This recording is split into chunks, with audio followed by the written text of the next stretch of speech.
Sir ఈ మధ్యన కాలంలో అంటే సోషల్ మీడియా వెరీ ఇన్ఫ్లుయెన్స్గా ఉంటుంది. సో సైనస్ దానికి సంబంధించి ఈ 2 parts సంథింగ్ ఏదో చెప్తున్నారు. So is it okay with it? అంటే దానికి ఏమైనా రిలీఫ్ వస్తుందా అసలు అట్లా చేయడం వల్ల? ప్రెజర్ పాయింట్స్ అంటే ఇప్పుడు ఇంకోటి ఏంటంటే ఇది క్రానిక్ సైనసైటిస్ అనేది ఎప్పుడూ కూడా కంటిన్యూస్గా పెరుగుతూ ఉండదు. అంటే కొద్ది రోజులు ఎక్కువ ఉంటుంది, కొద్ది రోజులు తగ్గుతుంది, ఎక్కువ ఉంటుంది, తగ్గుతుంది. అందుచేత ఏమవుతుందంటే ఇవాళ ప్రెషర్ పాయింట్ పెట్టాను 4 రోజుల తర్వాత తగ్గింది అనుకోండి, అది దాని సహజ ప్రక్రియలోనే అది తగ్గుతుంది. కానీ ఇవాళ నేను ఏదో ప్రెషర్ పాయింట్ పెట్టాను అంచేత తగ్గింది అనుకుంటూ ఉంటారు. దానికి మనం ఏం చేయలేం. సార్ ఇంతకుముందు ఈ ఇయర్కి సంబంధించి అడగదాం అనుకున్నా, కొంతమంది అంటే పిల్లలు కూడా మనం చూస్తుంటాం వితౌట్ ఇయర్ పుడుతుండే, బట్ వాళ్ళు వినగలుగుతూ ఉంటారు. సో ఆ ప్రాసెస్ ఎలా ఉంటుంది సార్ అసలు? వితౌట్ ఇయర్ అంటే చెవి చిన్నగా, చెవి ఈ బయట పార్ట్ చిన్నదిగా ఉన్నా సరే రంధ్రం కనుక ఉన్నట్టయితే వినికిడి వస్తుంది. ఓకే. సో అంటే వాళ్ళలో చెవి రంధ్రము, కర్ణభేరి, మధ్య చెవి, అంతర్చెవి అన్నీ డెవలప్ అయి ఉన్నట్టయితే వారికి వినికిడి బాగానే ఉంటుంది. అయితే ఈ రంధ్రం కనుక చిన్నదిగా ఉన్నా లేకపోయిన సందర్భాల్లో వారికి 60% వినికిడి లోపం ఉంటుంది. అంటే బాగా గట్టిగా మాట్లాడినప్పుడు మాత్రమే వారు వినగలరు, వారికి వినికిడి సరిగ్గా లేదనే చెప్పుకోవచ్చు. అటువంటి సందర్భంలో ఇయర్ కెనాల్ అంటే చెవి రంధ్రాన్ని మనం తయారు చేసినట్టయితే వారికి వినికిడి మళ్ళీ వస్తుంది. కొన్ని సందర్భాల్లో అంతర్చెవి కూడా సరిగ్గా డెవలప్ కాకపోయినట్టయితే కాక్లియర్ ఇంప్లాంట్ అనేటువంటి ఆపరేషన్ చేయాల్సి ఉంటుంది. ఓకే.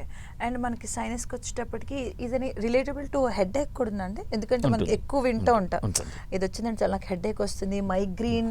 సో అవి రిలేటబుల్లా రెండు? అంటే మైగ్రేన్ అనేది వేరే జబ్బు, సైనసైటిస్ వేరే జబ్బు. రెండిట్లోనూ హెడేక్ ఉంటుంది. అయితే ఇంకొకటి చిన్న విషయం ఏంటంటే మైగ్రేన్ని ఒకవేళ మైగ్రేన్ సైనసైటిస్ రెండూ ఉన్నట్లయితే కనుక సైనస్ అటాక్ వచ్చినప్పుడు మైగ్రేన్ మరింత ఎక్కువగా బాధిస్తుంది. అంటే రెండిట్లోనూ వచ్చేది హెడేక్ అయినప్పటికీ సైనస్ హెడేక్లో ముఖ్యంగా ఫ్రంట్ పార్ట్లో ఉంటుంది. అదే మైగ్రేన్ హెడేక్ అయితే ఒకవైపు మాత్రమే ఉంటుంది, ఒకవైపు తలంతా ఉంటుంది నొప్పి.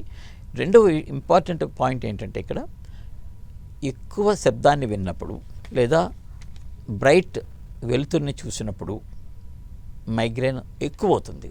అంటే అంచేత ఎక్కువగా మైగ్రేన్ ఉన్నవాళ్ళు శబ్దం లేకుండా లైట్ ఆఫ్ చేసుకుని బెడ్రూమ్లో పడుకోవడానికి ఇష్టపడతారు. అలా పడుకున్నప్పుడు వాళ్ళ మైగ్రేన్ అటాక్ 2-3 గంటల్లో తగ్గుతూ ఉంటుంది. ఇంకొక విషయం ఏంటంటే మైగ్రేన్ హెడేక్ వచ్చే ముందు వాళ్ళకి కొద్దిగా తెలుస్తుంది, నాకు ఇంకొక అరగంటలో హెడేక్ వస్తుంది అనే విషయాన్ని వాళ్ళు పసిగట్టగలుగుతారు. అదే సైనస్ హెడేక్లో అలా ఉండదు. సైనస్ హెడేక్ ఉన్న వాళ్ళకి ముఖ్యంగా ముక్కు బ్లాకు, ముక్కు వెనకాత నుంచి గొంతులోకి కఫం రావడం, తల ఫ్రంట్ పార్ట్లో ఎక్కువగా హెడేక్ రావడం, కంటి కింద కంటి పైన హెడేక్ రావడం ఎక్కువగా చూస్తూ ఉంటాం.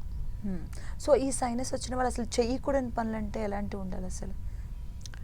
సైనస్ వచ్చినప్పుడు చెయ్యకూడని అంటూ ప్రత్యేకంగా ఏం లేవు. కానీ ముక్కు లోపలికి చాలామంది చేసే పని ఏంటంటే ఆట్రివిన్ లాంటి చుక్కల మందు, ముక్కు లోపల వాడే చుక్కల మందు, అది వైరల్ ఇన్ఫెక్షన్స్లో వాడాల్సినటువంటి మందు. దాన్ని సైనసైటిస్ కూడా ఆ మందు వేసుకొని బ్రీతింగ్ బెటర్ అవ్వడం కోసం వాడుతూ ఉంటారు. అలా వాడినందువల్ల ముక్కు లోపల చర్మం దెబ్బతింటుంది. ఈ ఆట్రివిన్ అనేటువంటి డ్రాప్స్ మంచివే, వాడచ్చు. కానీ నెలలో 7 రోజులకి మించి వాడకూడదు. అంతకంటే ఎక్కువ వాడినట్టయితే ఆ డ్రాప్స్కి మన ముక్కు అలవాటు పడిపోయి ఎడిక్ట్ అయిపోయి ప్రాబ్లమ్ మరింతగా పెరిగేటువంటి ప్రమాదం ఉంటుంది. సో అంటే నాజిల్ డ్రాప్స్ వాడతాం మనం పిల్లలకి, అంటే కోల్డ్ చేసిన బ్లాక్ అయినా. సో ఆ నాజిల్ డ్రాప్స్ వాడచ్చా? అదే నాసల్ డ్రాప్స్లో ఏమిటి అనేది, మందు ఏమిటి అనేది సలైన్ డ్రాప్స్ ఉంటాయి, చిన్న పిల్లల్లో వాడతాం. అది అబ్సల్యూట్లీ సేఫ్, చాలా మంచిది. అలా జైలోమెటజోలిన్, ఆక్సిమెటజోలిన్ అనే మందు ఉన్నటువంటి డ్రాప్స్ అయితే మాత్రం నెల రోజుల్లో అంటే 30 రోజుల్లో 7 రోజులకి మించి వాడకూడదు. ఓకే. కంటిన్యూస్గా వాడకూడదు. ఓకే. ఇదంటే సీజనల్ వైజ్గానే ఉండదు కదండి ఈ సైనస్ అనేది? లైక్ కొంతమంది బయటికి వెళ్ళినా వాటర్ వేరే చేంజ్ అయినా, వాటర్ చేంజ్ అని కాదు, అక్కడ ఏంటంటే వాతావరణంలో మార్పుల వల్ల కొత్త వైరస్కి, అంటే ఫర్ ఎగ్జాంపుల్ ఇప్పుడు ఎవరైనా అమెరికా నుంచి ఇండియా వచ్చారు, ఇక్కడ రాగానే నాకు జలుబు వస్తుందండి అంటారు. ఎందుకు? అక్కడ ఉన్న వైరస్ వేరు, ఇక్కడ ఉన్న వైరస్ వేరు. అంటే అంటే పేరు అదే ఉన్నప్పటికీ జన్యు క్రమంలో కొన్ని తేడాలు ఉండడం వల్ల ఇది వారి శరీరానికి ఇండియాలో ఉన్నటువంటి వైరస్ కొత్త వైరస్. అలానే ఇక్కడి నుంచి వేరే ఊరు వెళ్ళారు, వరంగల్ వెళ్ళారు, వైరల్ ఇన్ఫెక్షన్ వచ్చింది, ఆ నీరు మారిందండి వచ్చిందంటారు.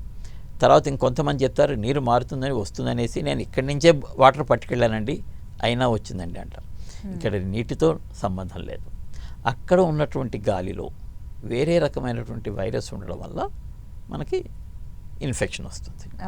సో ఏం చేయాలి అంటే మళ్ళీ అగైన్ N95 మాస్క్. ఓకే, వైరస్ని ఆపాలి అంటే N95 మాస్కే సరైన విధానం. క్లాత్ మాస్క్ తర్వాత మామూలు సర్జన్స్ వాడే మాస్క్ అవి వల్ల ఉపయోగం ఏం లేదు. Okay, N95 mask is very compulsory అంటారు. కంపల్సరీ.